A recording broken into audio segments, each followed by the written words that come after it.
everyone, it's Brittany, your independent Scentsy consultant, and today I'm going to show you how to make samples using cookie cutters. So let's get started. First, you'll need a glass measuring cup to melt your wax in. Then you will need at least 2 bars, and I'm using October's scent of the month, Mandarin Moon. And you will need mini cookie cutters. I'm using a bat and a moon for mine. You will also need an aluminum pan to pour your melted wax into.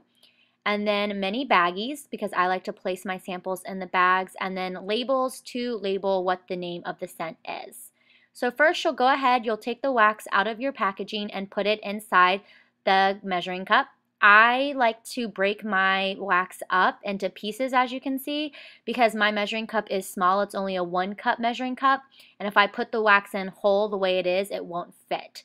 So once I have my wax into my measuring cup, I place it inside the microwave for at least 2 minutes to start, and then I keep checking on it after that, and I will add a minute until the wax is completely melted down.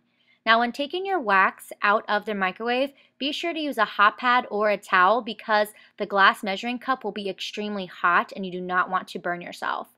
Then you will go ahead and pour the melted wax into the aluminum pan as you see there, and I usually leave it for about 2 to 5 minutes to allow the wax to harden. You don't want the wax to harden completely because if it gets too hard, then it's going to be really difficult to punch your cookie cutters all the way through. A good test is to touch the corner, and if it's still soft but like hard, then that's, this good sign to start using your cookie cutters.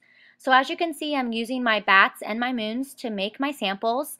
And you don't have to do 2 different types of cookie cutters. I just am because I think it's a cute idea for Halloween and the moon matches the name of the scent. And I get my mini cookies cutters at Michael's or Joann's, and I like to use that 40% off coupon. So I then put them inside the freezer, and I usually leave it in the freezer for about 10 to 15 minutes to allow them to completely harden. And then once they're done, I take them out and then I dump it completely over, and you can see that a bat has already come out, and so that's usually a good sign that my samples are ready to go. So then I just start popping them out. Now if you're trying to pop out your samples and you're having a hard time, it's probably a good sign that they're not done yet, so I would put them back in the freezer for probably another 5 minutes or so until they pop out easily, as you saw. I then use the leftover wax and I break them up and I put it back inside the measuring cup because I'll start the process all over again and make more samples. I'll also probably add half a bar or a full bar to that, so that way the samples are a little bit thicker and not so thin. And then what I'll do with the rest of my completed samples is I'll put them in my mini baggies and they are ready to be sent out to my customers.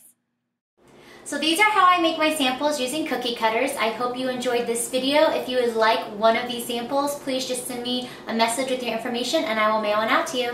Bye guys!